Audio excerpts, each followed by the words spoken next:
Assalamualaikum. We're going to continue with paper P4 और अब इसको हम लोग आंसर करते हैं। सबसे पहले हमारे पास क्वेश्चन नंबर 1 है। A balloon of mass 15 gram is glued to a straw. The straw is threaded onto a horizontal string as shown in figure 3.1. The balloon is filled with air and then the air is released. This is the horizontal string and और जो है इसके ऊपर हमारे पास ये direction of motion of balloon इस तरह से जा रही है और एक हॉलो स्ट्रो है जो कि बलून को फिक्स कर रहा है बलून है, ठीक है। As air leaves the balloon experiences a force. The balloon accelerates from rest until it reaches a constant speed. It then travels 0.67 meters in 0.18 second at this constant speed. Explain in words what is meant by term impulse. अब यहाँ पे उसने simply हमसे जो है वो impulse का जो है मीनिंग पूछा, तो हम भी स्ट्रेट फॉरवर्डली वही उसका मीनिंग जो है उसको एक्सप्लेन कर देंगे। अभी हमें क्वेश्चन को फुल ऑन अंडरस्टैंड और देखने की इस तरह से ज़रूरत नहीं है। बेसिकली इम्पल्स का मतलब हम लोग अगर देखें तो इट इज़, अगर इसका सिर्फ फॉर्मूला लिखा जाए तो दैट्स फोर्स टाइम डिस्टेंस। तो हम लोग इसी चीज़ को एक्सप्लेन कर सकते हैं अपने वर्ड्स में कि impulse is the, let's say, is the product of force and time for which, इसको बल्कि for which the force acts.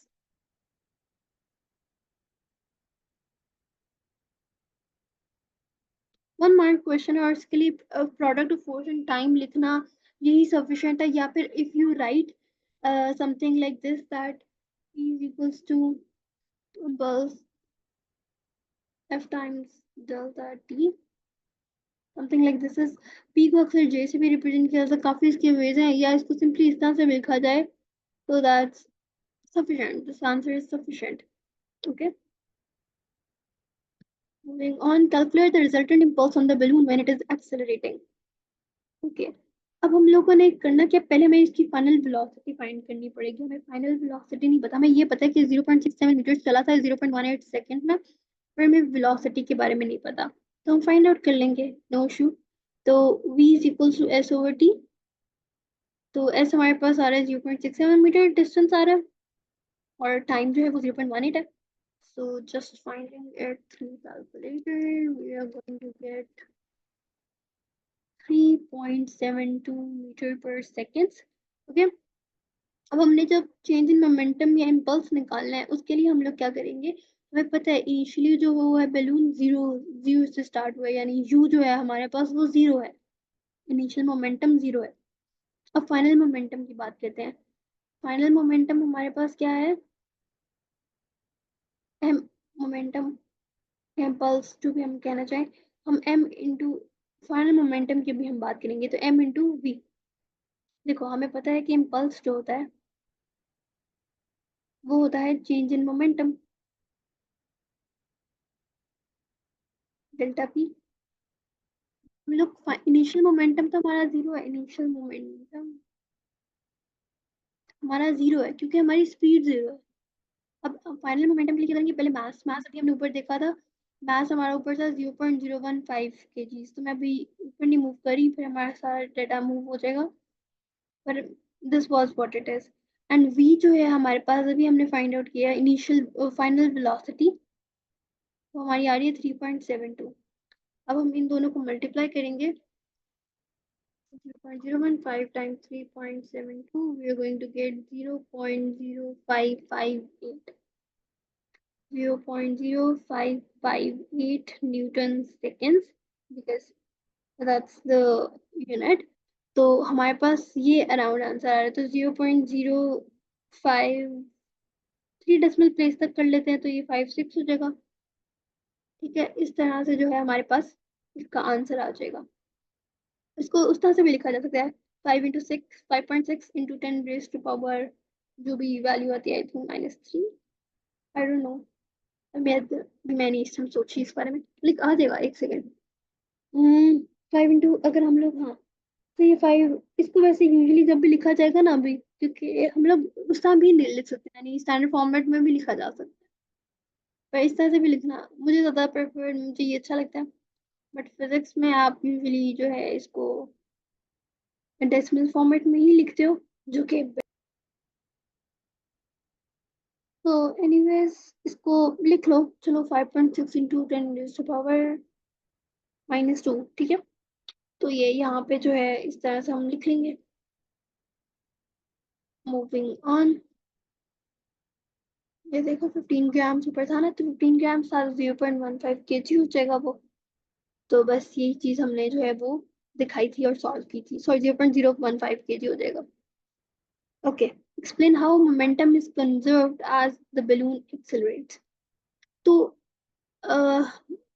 Basically दो 2 मार्क्स का है, तो मैं एक्सप्लेन करती हूँ पहले कि जैसे ही बलून एक्सेलरेट करेगा, ठीक है, ये हमारे पास बलून है, जैसे ही ये एक्सेलरेट करना शुरू करेगा, तो एयर जो है वो, अगर अगर ये ऊपर की तरफ जा रहा है तो एयर यहाँ से बैकवर्ड रिलीज हो रही है, जिसकी वजह से क्या होगा कि मोमेंटम जो है वो ऑपोजिट डायरेक्शन में चला जाएगा, ठीक है। और जो forward momentum of the balloon है, यानी कि इस तरह से मैं स्ट्रॉ को सोच रही हूँ इस टाइम, और ये डायरेक्शन है बलून की, तो अगर इस तरह से जा रहा है तो फॉरवर्ड मोमेंटम ऑफ बलून या स्ट्रॉ का जो भी होगा वो इक्वल होगा in the magnitude of air, जो जो कि बैकवर्ड मोमेंटम है। एक्सपेल्ड एयर का और मूवमेंट डायरेक्शन ऑफ बलून का जो है, इनकी डायरेक्शन ऑपोजिट होगी, पर मोमेंटम इक्वल होगा मैग्नीट्यूड में। तो फिर इससे क्या होगा कि इसका टोटल मोमेंटम जो है वो जीरो रहेगा। टोटल मोमेंटम जीरो, इसका मतलब है कि मोमेंटम कंजर्व्ड रहेगा। ओके, तो हम जब इसको एक्सप्लेन करेंगे तो we can say that air air released from the balloon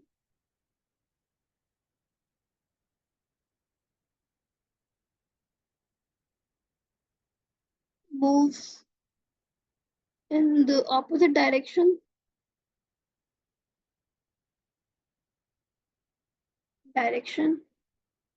to the balloon, या फिर हम लोग इसको ये भी कह सकते हैं air release from the balloon back, air that is released backwards air released backwards from the balloon, तो ये ज़्यादा सही रहेगा, gives the momentum, giving it momentum in the opposite direction. It air released backwards from the balloon, giving it, यहाँ पर आएगा giving it momentum, giving it air released backwards from the balloon, giving it momentum in the opposite direction. So momentum of balloon और straw. So हम straw को भी brackets में लिख देते हैं, ठीक है, and straw. Momentum of balloon and straw is equal in size or equal in magnitude to the momentum of air. The momentum of air. इस तरह से इसको एक्सप्लेन किया जाएगा, ठीक है। I hope that's cleared. Moving on. Figure 3.2 shows the direction of two forces acting on a balloon as it moves. So define the magnitude and direction of resultant force on the balloon. Okay. तो हम इसके अंदर क्या करेंगे, सबसे पहले कि we can see कि यहाँ पे हमारे पास एक डायरेक्शन में 0.4 न्यूटन फोर्स लग रही है, और एक तरफ हमारे पास 0.74 न्यूटन फोर्स लग रही है, और बीच में हमारे पास जो है ये हमारी हॉरिजॉन्टल है, ये हमारी वर्टिकल है। इस तरह से ये फोर्सेस चल रही हैं, बीच में 90 डिग्रीज है। अब हम लोगों ने क्या करना है, हमने पाइथागोरस के थ्रू हम लोग पहले तो फाइंड आउट करते हैं ये वाली चीज, ठीक है। तो हम क्या करेंगे, 0.4 स्क्वायर प्लस 0.74 स्क्वायर, ये वैसे ही बेसिक पता होना चाहिए ना, बेस परपेंडिकुलर है, ये हाइपोटेन्यूज है, तो हाइपोटेन्यूज फाइंड करने के लिए हम लोग को अंडर रूट निकालना पड़ता है और फिर इस तरह से फाइंड करते हैं। ये यही वाला फॉर्मूला है, H square is equal to B square plus P square hypotenuse का। तो एच स्क्वायर निकालने के लिए ना, यहाँ से मैंने स्क्वायर रूट स्क्वायर से कैंसिल हो जाता है, तो मैंने ये वाली चीज डायरेक्ट कर ली है, इस तरह से इस फॉर्मेट में मैं ले आई हूँ। अब 0.4 स्क्वायर इन सबका आंसर जो आ रहा है वो आ रहा है 0.84 newton. You have to show the steps यहाँ पे स्टेप शो कराने के अलजेब्रिक किस तरह से इसको सॉल्व किया है, that is important. But right now I am aiming for the answer, for the correct answer right now. तो 0.84 न्यूटन जो है वो हमारे पास ये आ गया. दूसरा काम जो हम लोगों ने, एक मिनट, 0.84 बनता है, मैं दोबारा चेक करती हूँ. 0.4 स्क्वायर प्लस 0.74, फिर ये पुरानी, oh sorry 8474, yes okay okay. 74 square 0.84 बनता है, ठीक है, की हुई है कैलकुलेशन. तो अब हमारे पास ये आंसर आ गया. अब हम लोगों ने डायरेक्शन भी तो फाइंड करनी है. मैग्नीट्यूड फाइंड कर लिया 0.84 न्यूटन, पर डायरेक्शन फाइंड करने के लिए हम लोग क्या यूज करेंगे, tan theta. Tan theta through proper brushing as in perpendicular over base आएगी. तो हमारे पास, हम लोग उसके लिए परपेंडिकुलर में हमारी वैल्यू क्या थी, परपेंडिकुलर ये वर्टिकल है ना, परपेंडिकुलर, और ये वाली हमारी बेस है. तो हम लोग परपेंडिकुलर में 0.74 ओवर 0.4 लिखेंगे और इसको सॉल्व करेंगे. Theta is equal to tan inverse 0.74 over 0.4. तो हमारे पास थीटा जो है वो आ रहा है 62 डिग्रीज. तो इसका मतलब है हमारे पास मैग्नीट्यूड आ गया 0.84 न्यूटन्स, और जो हमारे पास डिग्री आ जाएगा वो दिस विल बी 0.62 डिग्रीज. अब इस क्वेश्चन को जो है, और भी ये तो पाइथागोरस थ्योरम से यूज किया है. एक हमने वेक्टर ट्रायंगल, ये रेक्टेंगल, ये जो भी बनाना है, इस तरह से इसको ट्रायंगुलर मेथड से और भी इसके मेथड से इसको सॉल्व किया जा सकता है. पर इस तरह से मेजरली जो ये क्वेश्चन है अटेम्प्ट करना था और इसको सॉल्व करना था. Okay, moving on, question number 2. Figure 4.1 shows a bottle part filled with water. The air inside the bottle is at the same pressure as the air outside the bottle. The bottle and its contents are at room temperature. So the temperature of the bottle and its contents are increased. Explain in terms of particles how the air pressure inside the bottle change as the temperature increases. तो इसके अंदर हम लोग इस चीज को किस तरह से एक्सप्लेन कर रहे होंगे कि जिस तरह से हमारा टेम्परेचर इंक्रीज कर रहा है, तो हमारे पास kinetic energy of the particles जो है वो भी इंक्रीज करेंगे. जब वो पार्टिकल्स इंक्रीज करेंगे तो पार्टिकल्स की जो कोलिजन जो है वो भी ज्यादा होगी, इंक्रीज होगी, और वो बॉटल से मजीद कोलाइड करना शुरू कर देंगे. और हमने बात की है कि वॉल्यूम जो है वो हमारा कांस्टेंट है, यानी वो चेंज नहीं हो रहा. अगर वॉल्यूम उतना ही है तो प्रेशर इंक्रीज करेगा. ठीक है, क्योंकि हमारा टेम्परेचर भी इंक्रीज कर रहा है, वॉल्यूम, क्योंकि हमें प्रेशर, टेम्परेचर और वॉल्यूम में से एक चीज को कंट्रोल में रखना होता है, कांस्टेंट रखना होता है. हमने यहाँ पे वॉल्यूम को सेम रखा है. तो फिर अगर प्रेशर इंक्रीज कर रहा है तो टेम्परेचर भी इंक्रीज करेगा, टेम्परेचर इंक्रीज कर रहा है तो प्रेशर भी इंक्रीज करेगा. ये हमारा लिंक है. ठीक है, तो इस चीज को हम लोग अपने पॉइंट में यहाँ पे मेंशन करते हैं कि as temperature increases the average kinetic energy of the particles will increase.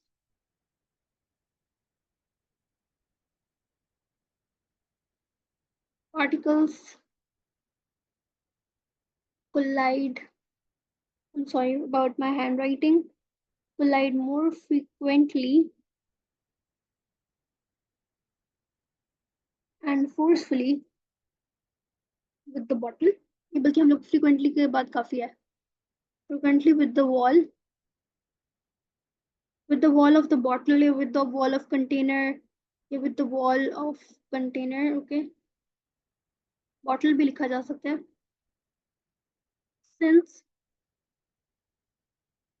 volume is constant, pressure increases.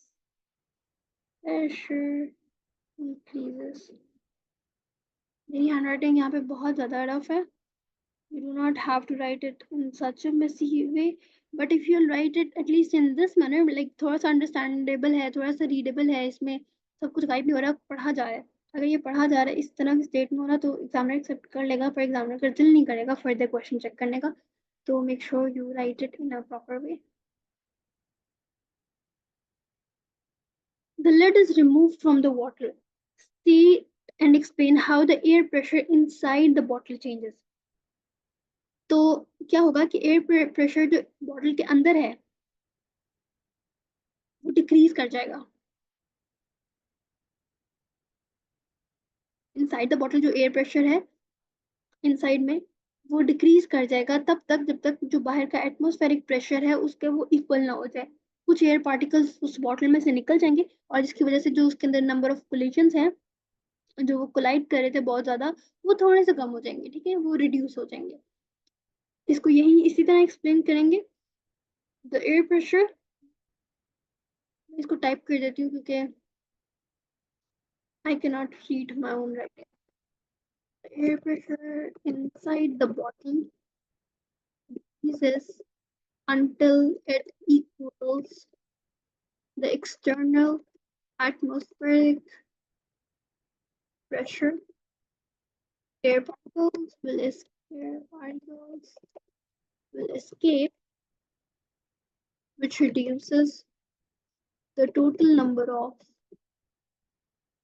collisions inside or inside the container. तो ये 3 मार्क्स का जो है सफिशिएंट होगा। इसकी जो रीजनिंग है पॉइंट्स हैं वो हम लोगों ने कवर कर दिए हैं, ठीक है। Moving on, B part says the mass of water in the bottle is 0.18 kg. The specific heat capacity of water is 4200 joules. Calculate the thermal energy needed to increase the temperature of the water by 20 degrees Celsius. सबसे पहले हम लोग अपना formula use करेंगे delta E is equal to M C delta T. Okay, mass हमें पता है 0.18 kg, सी हमें पता है 4200, चेंज इन टेम्परेचर हमें पता है, इंक्रीज इन टेम्परेचर या चेंज इन टेम्परेचर हमें पता है 20 डिग्री सेल्सियस। कुछ भी नहीं करना, वैल्यूज को इसके अंदर इनपुट करना है और इन चीज़ों का ख्याल रखना है कि हम लोग सही यूनिट्स को यूज़ कर रहे हैं, ठीक है, यूनिट्स का ख्याल रखना है। और इसको 20 से मल्टीप्लाई कर देंगे, we are going to get 0.18 times 4200 times 20, so the answer is 15120 joules। अब मैं इसको ऐसे भी लिख सकती हूँ but it would be preferred अगर इसको हम स्टैंडर्ड फॉर्म में लिखें तो ये बन जाएगा 1.5 into 10 raise to power 4, yes 1.5 into 10 raise to power 4 joules और जूल्स। तो यहाँ पे हमारे पास ये वाली एक्सरसाइज और ये वाला P4 जो है कंप्लीट हो गया। अब नेक्स्ट में हम लोग P6 जो है उसको डिस्कस करेंगे। So will wrap it up over here.